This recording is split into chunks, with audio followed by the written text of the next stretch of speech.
Assalamu alaikum wa rahmatullah, bienvenue à tous. Moïse, Moussa alayhi salam en arabe, est l'un des prophètes les plus connus de l'histoire, toute communauté confondue. L'islam tient en haute considération ce grand prophète, et pour cause, Allah le cite plus de 120 fois dans le Coran. Il s'agit indubitablement du prophète dont l'histoire est la plus longue et détaillée du Coran. Pour rappel, le musulman a pour croyance que la Torah a été révélée à Moïse, l'évangile à Jésus et le Coran à Mohammed, que la paix soit sur eux. Tous ces prophètes avaient un point commun, ils étaient soumis à Dieu, c'est-à-dire musulmans. Dans cette vidéo, nous allons donc revenir sur l'histoire complète de Moïse, sa naissance, son séjour dans le royaume d'Égypte, la découverte de ses origines hébraïques et finalement sa confrontation avec Pharaon jusqu'au moment où Dieu lui permettra de libérer son peuple en traversant la mer Rouge. Ne quittez pas, on en parle tout de suite après la petite intro.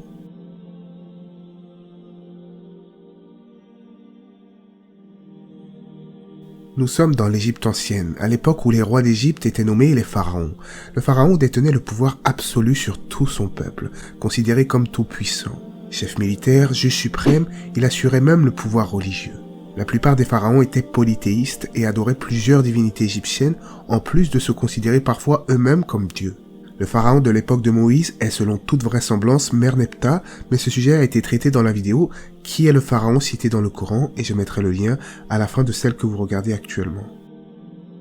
Dans l'histoire de Moïse, de sa naissance à sa mort, se trouvent des leçons pour l'humanité.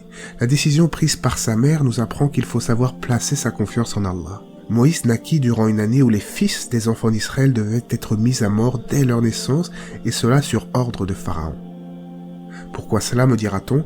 Selon un récit, d'après un groupe de compagnons, Pharaon avait fait un rêve quelque peu troublant. En cherchant à interpréter son rêve auprès d'un de ses prêtres, le prêtre lui révéla qu'un enfant parmi les enfants d'Israël sera la cause de la chute de son empire.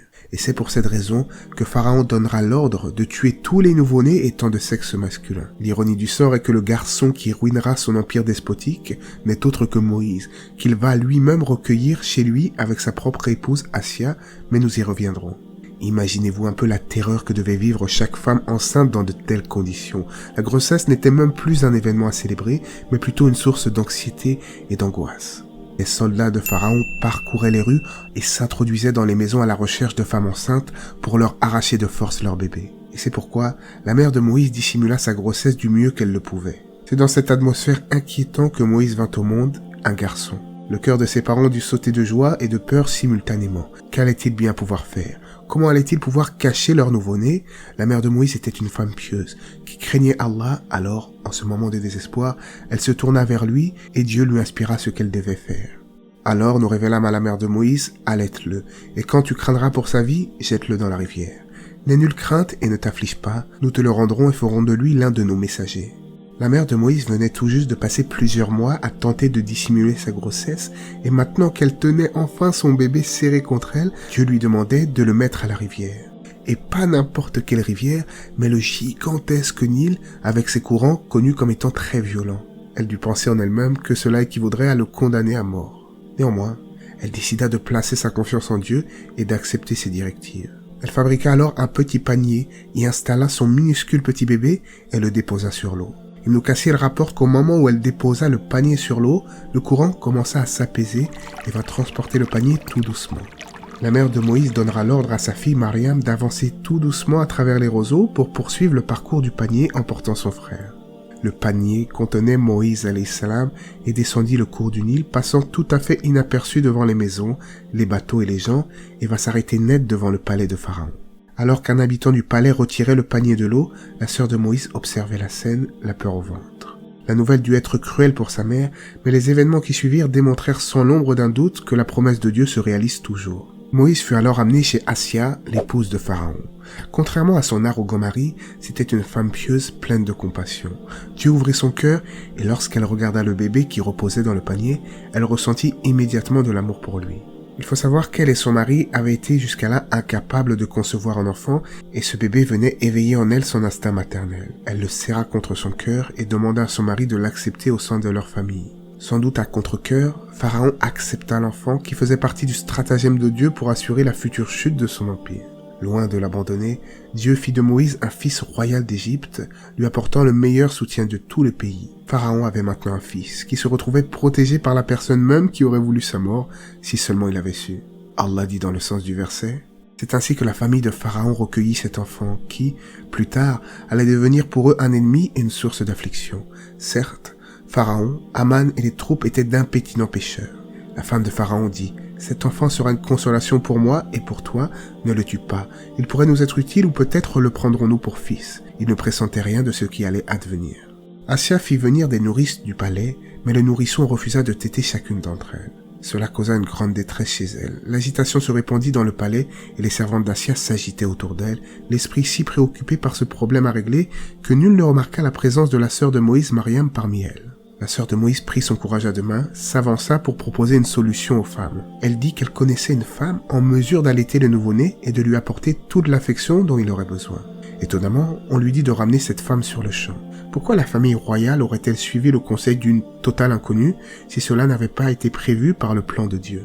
Puis nous fîmes en sorte qu'elle refuse le sein de toute nourrice. Alors la sœur de Moïse dit aux gens de Pharaon, « Puis-je vous indiquer une famille qui s'en chargera pour vous et prendra soin de lui ?» C'est ainsi que la sœur de Moïse proposa que sa véritable mère soit désignée comme nourrice, subhanallah. Et la famille royale, contre toute attente, acceptèrent. La mère et la fille ne perdirent pas une minute et se précipitèrent vers le palais. Lorsque Moïse fut mis entre les bras de sa véritable mère, il se tourna immédiatement vers son sein et se mit à téter. Selon Ibn Kathir, tous les habitants du palais, y compris Pharaon, furent à la fois étonnés et soulagés. Pharaon, évidemment, demanda à la mère de Moïse qui était-elle, et elle répondit, « Je suis une femme qui produit du lait sucré et qui dégage une odeur sucrée et aucun nourrisson ne me refuse. » Finalement, Pharaon accepta cette réponse et c'est ainsi que Moïse fut retourné auprès de sa mère et plus tard élevé au palais comme un véritable prince d'Égypte. C'est ainsi que nous le rendîmes à sa mère, afin qu'elle soit réconfortée et qu'elle ne s'afflige plus, et afin qu'elle sache que la promesse de Dieu est vraie. Mais la plupart d'entre eux ne savent pas.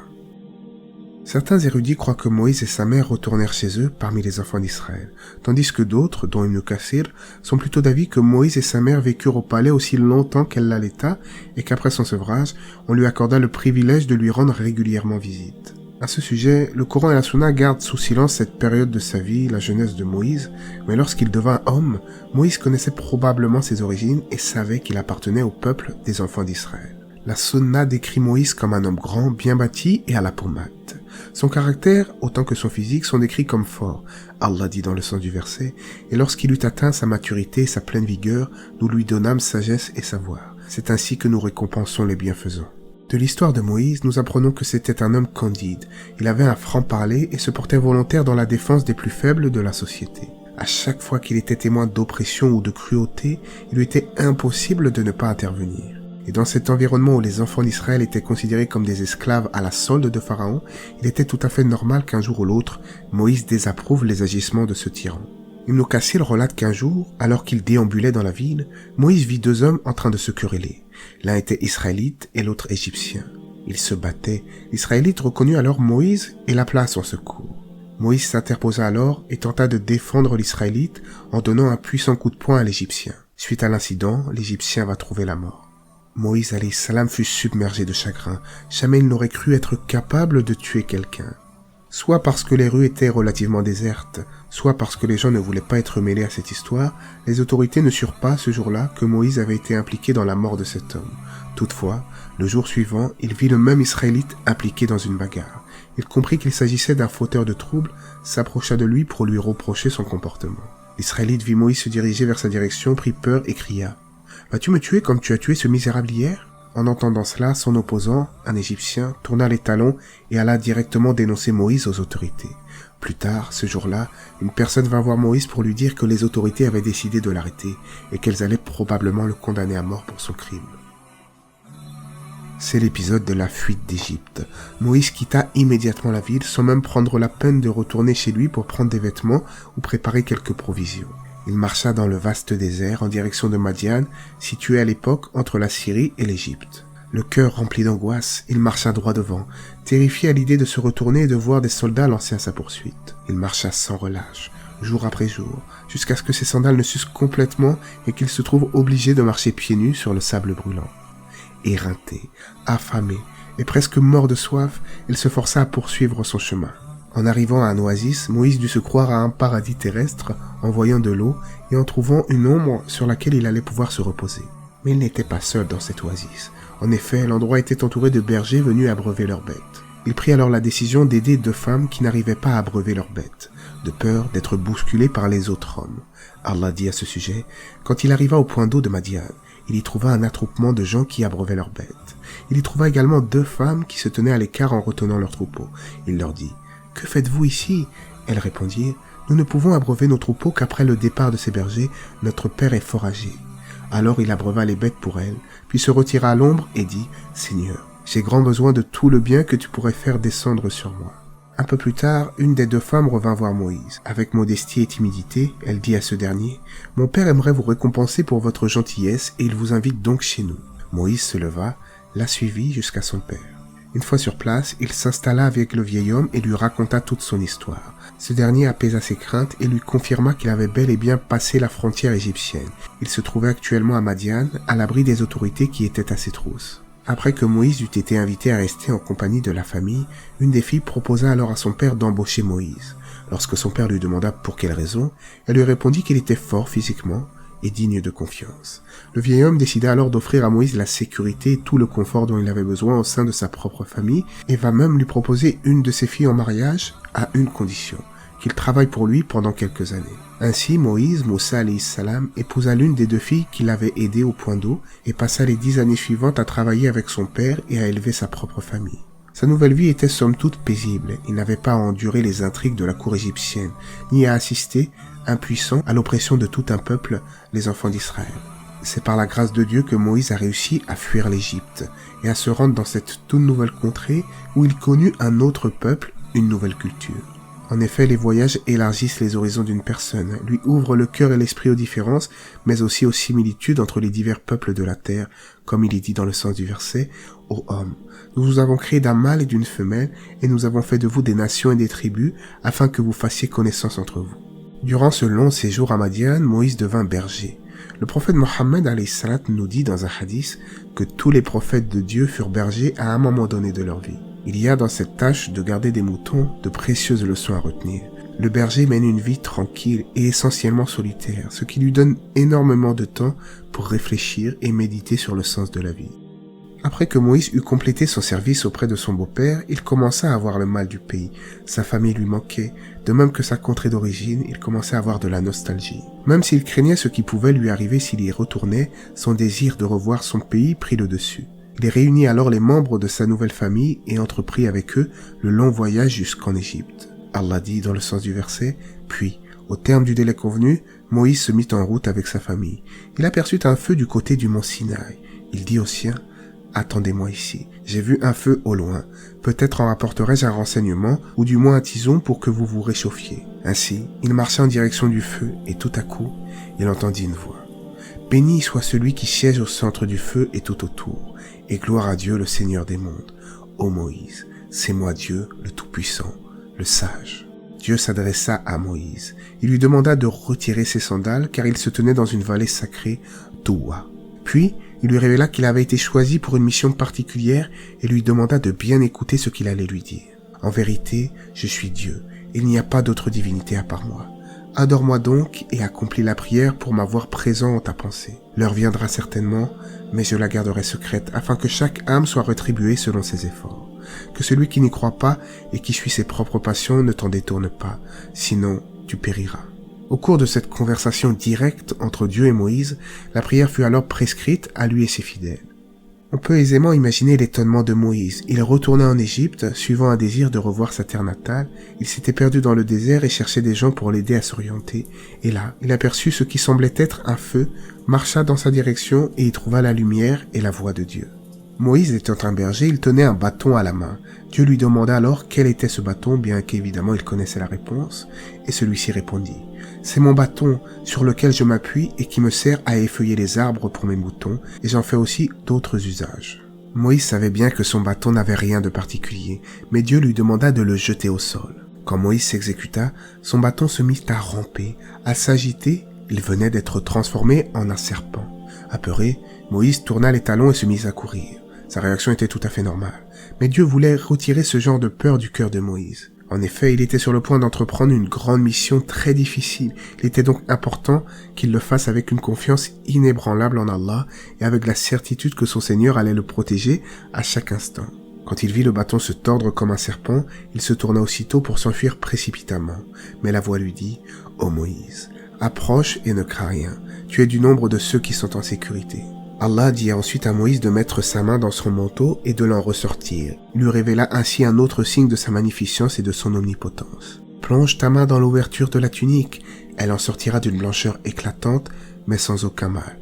Et serre ton bras contre toi pour dissiper ta peur.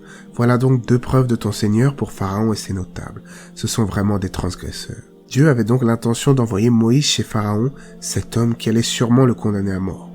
Mais Allah rassura Moïse. Au cours d'une nuit, près du mont Tour, Dieu conféra à Moïse sa mission prophétique et son premier ordre fut d'aller voir Pharaon. « Rends-toi auprès de Pharaon car il a transgressé toutes les limites. » Moïse, tout au fond de lui, avait de la peur. « Seigneur, dit Moïse, j'ai tué un des leurs et je crains qu'il ne me tue. » Moïse était effrayé, ce qui est tout à fait normal. Mais il savait également que Dieu était tout à fait capable de le soutenir et de le protéger au cours de cette mission, qui pouvait paraître, de prime abord, quasiment impossible. Moïse pria Dieu. Il implora de lui donner la force de passer au travers de cette épreuve et de la lui faciliter. Il demanda à Dieu de lui ouvrir le cœur et de lui accorder une belle éloquence et une grande confiance en lui-même. En effet, Moïse alayhi salam avait un léger problème d'élocution. Il demanda ainsi d'être accompagné par son frère Aaron, Haroun en arabe, un prophète tout comme lui. Moïse souhaitait que son frère l'accompagne dans cette mission risquée visant à confronter Pharaon, parce que Aaron était fort et digne de confiance, mais également parce qu'il articulait bien et était convaincant dans son discours. Ibn Kathir rapporte que Moïse et Aaron se rendirent alors ensemble chez Pharaon et lui transmirent le message de Dieu. Moïse parla de Dieu à Pharaon, de sa miséricorde et de son paradis, et de l'obligation pour l'homme de n'adorer que Dieu de manière exclusive. C'est ainsi que le Coran nous rapporte plusieurs échanges entre Moïse et Pharaon. L'un des plus détaillés se trouve dans la sourate 26, intitulée « Les poètes ». Moïse s'adresse poliment à Pharaon. Il lui parle d'Allah, de sa miséricorde, de son paradis, mais Pharaon réagit avec mépris et arrogance. Il rappelle à Moïse son crime passé et lui demande de se montrer reconnaissant d'avoir été élevé au palais dans tout le luxe et l'abondance. Moïse s'excuse alors au sujet du crime, affirmant avoir tué un innocent à un moment où il était encore ignorant, et fait remarquer qu'il n'a été élevé au palais que parce qu'il lui était impossible de vivre avec sa propre famille à cause de la discrimination de Pharaon, qui ordonnait qu'on tue les nouveau-nés de sexe masculin. Il est dit dans le sens du verset « Je l'ai fait, dit Moïse, alors que j'étais encore du nombre des égarés. Et vous craignant, je me suis enfui. Puis, mon Seigneur m'a donné la sagesse et m'a élu au nombre de ses messagers. Est-ce là une faveur du passé que tu me rappelles avec reproche, alors que tu as asservi les enfants d'Israël ?» Mais Pharaon se railla de Moïse et n'accepta pas son discours, notamment sur Allah.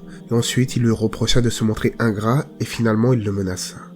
À cette époque, en Égypte, de nombreuses personnes pratiquaient la magie. Il existait même des écoles où l'on enseignait la sorcellerie et l'illusion. Pharaon en arriva à une déduction erronée. Il croyait que les signes que Moïse lui montrait par la permission de Dieu étaient en réalité de la sorcellerie. Quand Moïse jeta son bâton et que celui-ci devint un serpent rampant, et lorsqu'il retira sa main de son vêtement et qu'elle se mit à briller, Pharaon conclut que Moïse était versé dans la magie. Ibn Kathir rapporte que Pharaon garda Moïse et Aaron captifs pendant qu'il envoyait chercher les meilleurs sorciers d'Égypte. Il promit à ces derniers prestige et richesse en échange de leur illusion.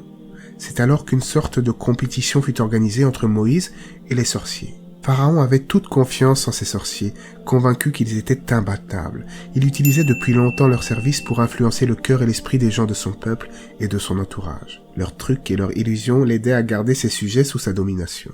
Il laissa à Moïse le loisir de choisir le jour de la compétition et Moïse choisit un jour de fête nationale. Il savait que les rues seraient alors bondées de monde qui pourraient constater de leurs propres yeux le pouvoir et la toute-puissance de Dieu. Il est dit dans le sens du verset, il, Pharaon, dit « Es-tu venu avec ta magie pour nous chasser de notre pays, ô Moïse? Nous pouvons certainement produire une magie semblable. Fixe un rendez-vous entre nous que nous observons tous deux sans faute, dans un endroit convenant à chacun. » Alors Moïse dit « Votre rendez-vous aura lieu le jour de la fête, et que les gens se rassemblent dès le matin. » Le jour du rendez-vous, les magiciens jetèrent leurs bâtons et leurs cordes au nom de Pharaon, et sur le sol se mirent à grouiller des dizaines de serpents. La foule était prise de stupeur. Moïse dut ressentir quelques craintes, mais il avait toute confiance en Dieu. Dieu apporta la tranquillité à son cœur et ordonna à Moïse à son tour de jeter le bâton. par la permission d'Allah, le bâton de Moïse se transforma en un gigantesque serpent qui avala prestement tous les autres serpents qui rampaient au sol. La foule se leva alors comme un seul homme, acclamant Moïse. Ébahis, les sorciers eux-mêmes, qui connaissaient l'art de l'illusion, comprirent que le serpent de Moïse était bel et bien réel et qu'il ne s'agissait pas là d'une illusion. Ils se prosternèrent donc en se ralliant à Moïse et à Aaron, comme l'indique le Coran. Voyant cela, les magiciens se jetèrent prosternés en s'écriant « Nous croyons au Seigneur d'Aaron et de Moïse ». Pharaon dit « Croyez-vous en lui avant que je ne vous y autorise? Ce doit être lui votre chef qui vous a enseigné la magie. Je vous ferai sûrement couper mains et pieds opposés, et je vous ferai crucifier au tronc des palmiers, et vous saurez alors avec certitude qui de nous peut infliger le châtiment le plus sévère et le plus durable. » Ils dirent « Nous ne pouvons plus maintenant te mettre au-dessus de ces preuves claires qui nous ont été présentées, ni au-dessus de celui qui nous a créés. Décrète donc ce que tu veux décréter. Tes décrets ne toucheront que notre vie d'ici-bas. Certes, nous croyons en notre Seigneur, afin qu'il nous pardonne nos péchés ainsi que la magie à laquelle tu nous as contraints. Dieu est meilleur et éternel. » Moïse et Aaron quittèrent alors les lieux, et les magiciens furent malheureusement condamnés à mort, leur corps exposés aux passants afin de servir de leçon. Pharaon retourna à son palais avec un cœur rempli de rage. Il se disputa alors avec ses ministres et ses conseillers. Il les renvoya, puis les fit appeler à nouveau. Il se tourna vers le premier ministre et lui demanda « Suis-je un menteur, ô Haman ?» Pharaon avait en effet érigé son royaume sur l'affirmation selon laquelle il était lui-même Dieu. Qu'allait-il faire maintenant que Moïse avait démontré qu'il n'existe pas d'autre Dieu que le Créateur des cieux et de la terre, Allah, le seul à mériter l'adoration. Alors Pharaon dit « Ô Haman, bâtis-moi une tour, peut-être atteindrai-je les voies des cieux, et peut-être apercevrai-je le Dieu de Moïse, bien que je considère celui-ci comme un menteur. » C'est ainsi que la mauvaise action de Pharaon lui parut enjolivée. Il fut détourné du droit chemin, et son stratagème se solda par sa propre ruine. Pharaon était très en colère. Tout son royaume avait été bâti sur l'oppression de son peuple, dont il gardait le cœur et l'esprit captifs grâce à ses magiciens. Toute l'Égypte, des ministres aux magiciens jusqu'aux esclaves et serviteurs, craignait la puissance et la colère de Pharaon. Et Moïse venait de mettre à jour une faiblesse chez cet homme. Pharaon craignait que son royaume ne soit sur le point de s'effondrer et il était entouré de parasites qui le poussaient à démontrer davantage de tyrannie. Les agents de Pharaon firent circuler toutes sortes de rumeurs. Ils racontèrent que Moïse s'était entendu avec les magiciens pour que ceux-ci le laissent gagner. Puis, à cause de leur ralliement avec Moïse qui était des leurs, les enfants d'Israël devinrent des boucs émissaires de Pharaon qui intensifia contre eux les crimes. Suite à quoi les enfants d'Israël vinrent se plaindre à Moïse des mauvais traitements qu'ils subissaient à cause de lui. Selon certains, tout était entièrement sa faute. Pharaon ordonna alors encore plus de meurtres, de pillages et de viols. Il fit emprisonner quiconque cherchait à se rebeller, et Moïse, malgré lui, demeurait impuissant. Comme Moïse ne pouvait rien y faire, il conseilla son peuple de se montrer patient. Tandis qu'ils étaient confrontés aux divers complots de Pharaon, son peuple se retournait petit à petit contre lui, et l'un de ses membres était de connivence avec des personnes influentes du gouvernement égyptien. Cet individu s'agit de Karun, qui faisait partie des enfants d'Israël. Nous avions déjà parlé de son histoire dans une vidéo plus complète. Il jouissait de biens en abondance et d'un statut élevé au sein de la société, tandis que la majorité des gens autour de lui étaient des pauvres. Il n'éprouvait aucune gratitude, aucune reconnaissance envers Dieu pour les bienfaits qu'il lui avait accordés. D'ailleurs, il regardait les pauvres avec arrogance, avec mépris. Lorsque Moïse le rappela à l'ordre et lui dit de payer la taxe devant être redistribuée aux pauvres, Karun refusa de donner quoi que ce soit et raconta que Moïse avait inventé cette taxe dans le but de s'enrichir. Après plusieurs actes d'arrogance, la colère de Dieu s'abattit sur Karun, la terre va l'ensevelir et il disparut sans laisser de traces. Telle est la rétribution de ceux qui ne sont pas reconnaissants envers les bienfaits d'Allah. Il est à noter que parmi la famille de Pharaon, il n'y avait pas que son épouse Assia qui était croyante. Ibn Kathir rapporte que Pharaon souhaitait mettre à mort Moïse et qu'il avait l'approbation de tous ses ministres à l'exception d'un seul. Cet homme, courageux, qui faisait partie de la famille de Pharaon, était un croyant, mais avait gardé pour lui sa croyance en l'unicité divine. Et un homme de la famille de Pharaon qui était croyant sans le déclarer ouvertement dit « Allez-vous tuer un homme parce qu'il dit « Mon Seigneur est Dieu » alors qu'il vous a apporté des preuves claires émanant de votre Seigneur? S'il ment, il ne ment qu'à son détriment. Et s'il dit la vérité, alors une partie de ce dont il vous menace vous frappera certainement. » Ce croyant s'exprima de manière fort étonnante. Il mit en garde le peuple contre un désastre semblable à ceux qui avaient affligé d'autres peuples par le passé. Il leur rappela que Dieu avait envoyé Moïse avec des signes percutants, mais ces paroles tombèrent dans l'oreille de sourds. Évidemment, Pharaon et plusieurs de ses ministres tentèrent de le faire tuer, mais Dieu le protégea contre eux. Il est dit dans le sens du verset, Dieu préservera ce croyant du mal qu'ils avaient comploté contre lui, tandis qu'un terrible châtiment cerna les gens de Pharaon. C'est alors que Dieu ordonna à Moïse d'avertir Pharaon que lui et son peuple allaient subir un sévère châtiment si les enfants d'Israël n'étaient pas libérés, et que si la torture et l'oppression ne cessaient pas, la colère d'Allah s'abattrait sur eux.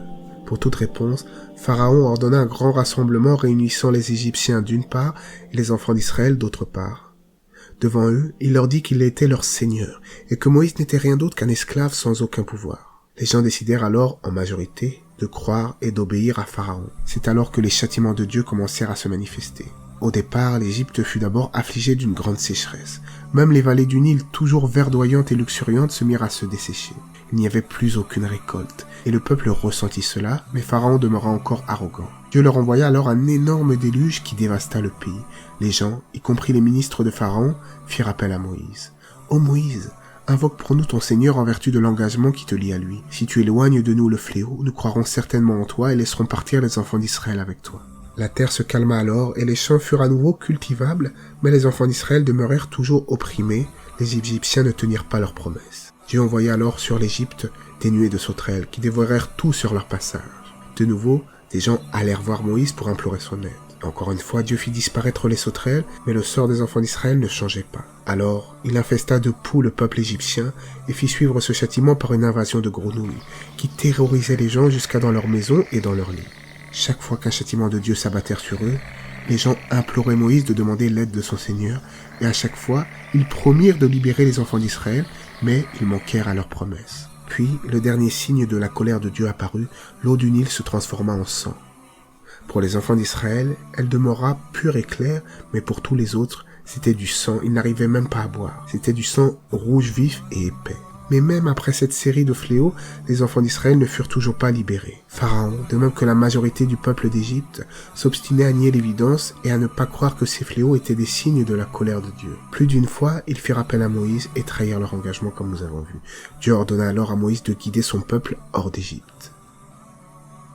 Mais lorsque nous eûmes éloigné d'eux le fléau jusqu'à un terme fixé qu'ils devaient atteindre, ils violèrent leur engagement.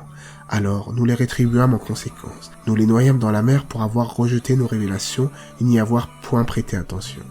Les espions de Pharaon surent immédiatement que quelque chose de significatif se préparait, et Pharaon convoquait en réunion ses plus proches conseillers. Ils décidèrent alors de lancer toutes leurs troupes armées à la poursuite des enfants d'Israël. Rassemblée, l'armée prit toute la nuit et les troupes ne quittèrent la ville qu'à l'aube. L'armée de Pharaon s'avança dans le désert. En un rien de temps, les enfants d'Israël, regardant au loin, arrivèrent à distinguer la poussière que soulevait l'armée sur son passage. Presque au même moment, ceux-ci se trouvèrent nez à nez avec la mer Rouge. Les enfants d'Israël se trouvèrent pris au piège. Devant eux, la gigantesque mer Rouge, et derrière eux, l'armée de Pharaon à leur trousse. La peur et la panique les gagna, et ils se tournèrent vers Moïse, alayhi salam. Celui-ci voyait bien que l'armée se rapprochait de plus en plus. Il se fraya un chemin à travers les gens jusqu'au bord de la mer. Ce faisant, il tenta de les rassurer en leur rappelant de garder foi et d'avoir toute confiance en Allah, et il les rassura que Dieu ne les laisserait pas tomber. Moïse, debout sur la rive, regarda vers l'horizon. Ibn Kathir rapporte que Josué se tourna alors vers Moïse et dit « Devant nous se trouve une barrière infranchissable, la mer, et derrière nous l'ennemi. Il ne fait aucun doute que nous ne pourrons éviter la mort. » Mais Moïse ne paniqua pas. Il se tint debout en silence et attendit un signe de Dieu, car il savait que Dieu ne manquait jamais à sa promesse. À cet instant, alors que la panique s'emparait pour de bon des enfants d'Israël, Dieu dit à Moïse de frapper la mer avec son bâton. Moïse s'exécuta immédiatement. Un vent violent se mit alors à souffler, l'eau de la mer se mit à tourbillonner et tout à coup elle se sépara, créant un chemin entre deux murs d'eau. Le fond de la mer s'assécha suffisamment pour que les gens puissent y marcher sans crainte. La mer Rouge venait de se séparer en deux pour laisser passer les enfants d'Israël. Moïse guida les gens à travers le corridor qui scindait la mer en deux.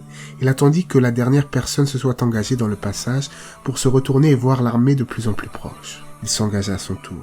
Mais la peur s'empara à nouveau des enfants d'Israël qui voyaient au loin l'armée de Pharaon s'approcher. Ils tentèrent de poursuivre les enfants d'Israël dans le passage à sec entre les deux murs d'eau.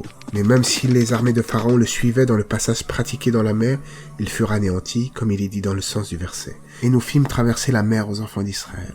Pharaon et ses armées les poursuivirent avec acharnement et hargne jusqu'à ce que, submergé par les flots, Pharaon s'exclame. Je crois que nul ne doit être adoré en dehors de celui en qui croient les enfants d'Israël, et je suis du nombre des musulmans. Dieu dit, quoi, maintenant? Alors que jusqu'ici tu étais rebelle et semais la corruption sur terre, nous allons aujourd'hui épargner ton corps afin que tu sois un signe pour ceux qui viendront après toi. Mais en vérité, beaucoup de gens ne prêtent aucunement attention à nos signes. Et en effet, ce n'est pas au moment de la mort ou bien uniquement lors des disgrâces qu'il faut, soi-disant, prétendre croire en Dieu, mais en tout temps, à chaque instant, et même dans les moments d'aisance. Finalement, les enfants d'Israël furent libérés du joug du tyrannique Pharaon et ont réussi à traverser la mer Rouge en laissant l'Égypte derrière eux, en compagnie de leur prophète Moïse, alayhi salam.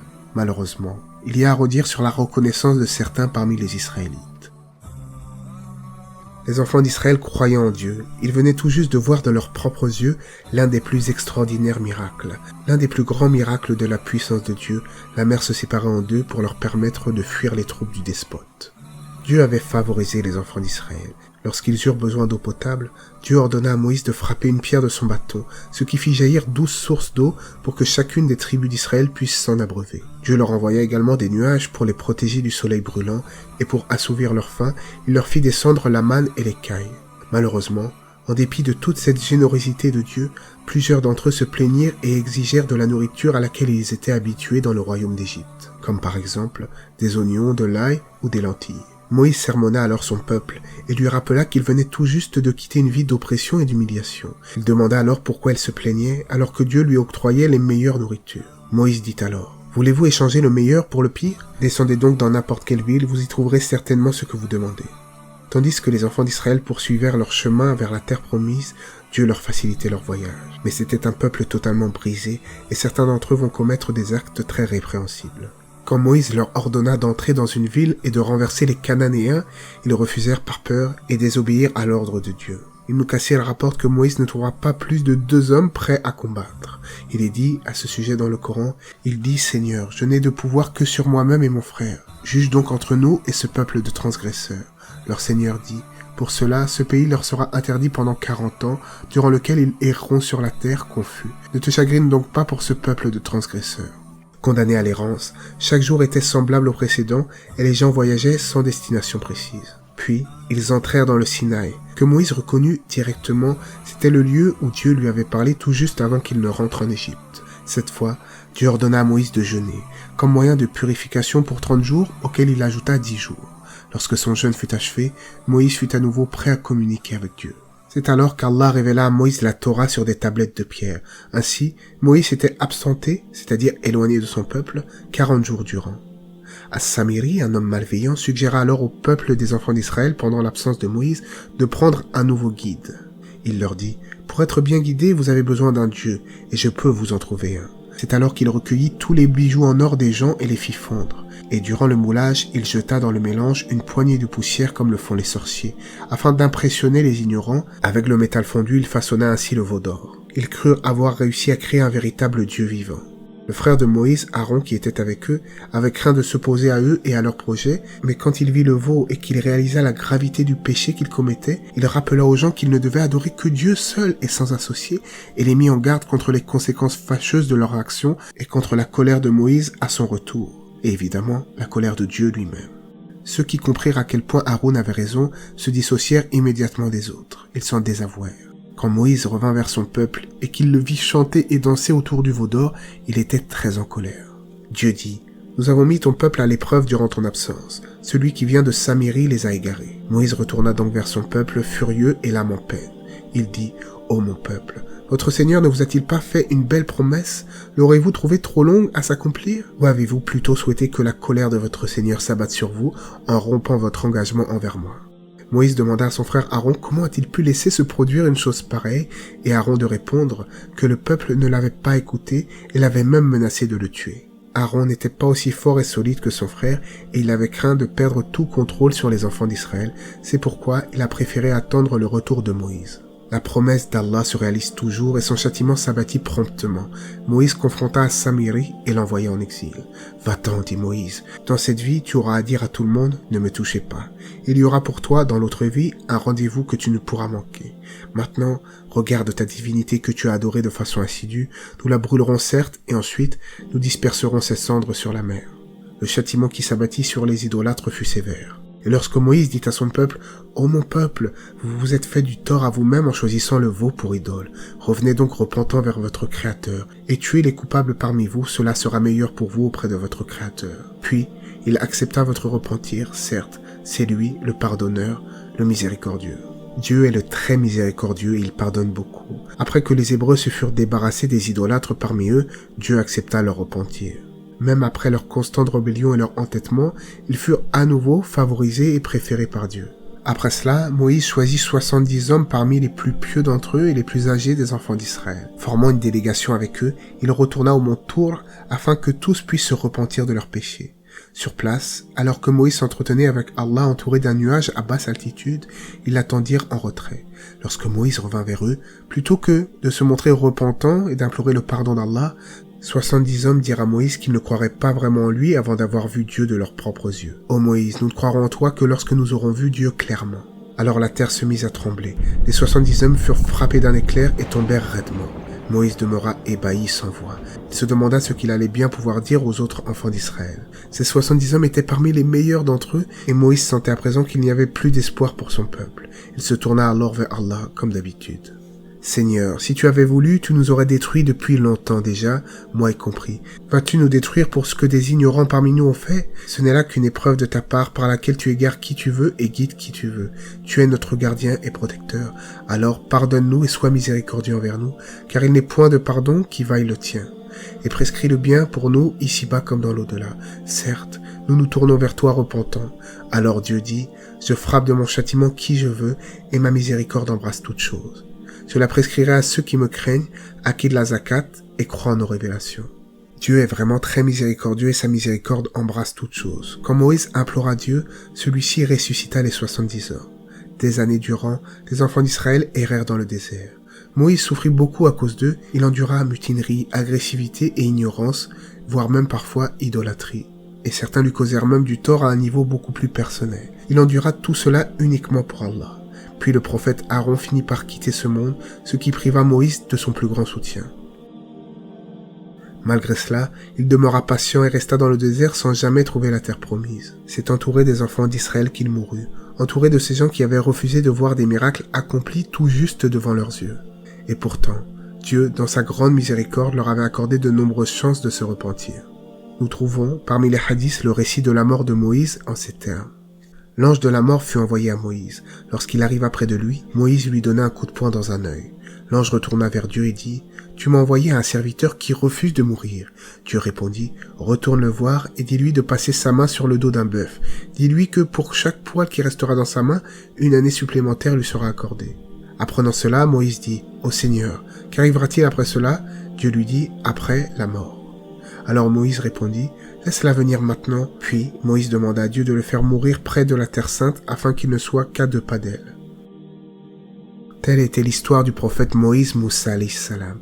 Le Coran contient des histoires inspirantes sur les prophètes, de même que sur des femmes et des hommes pieux.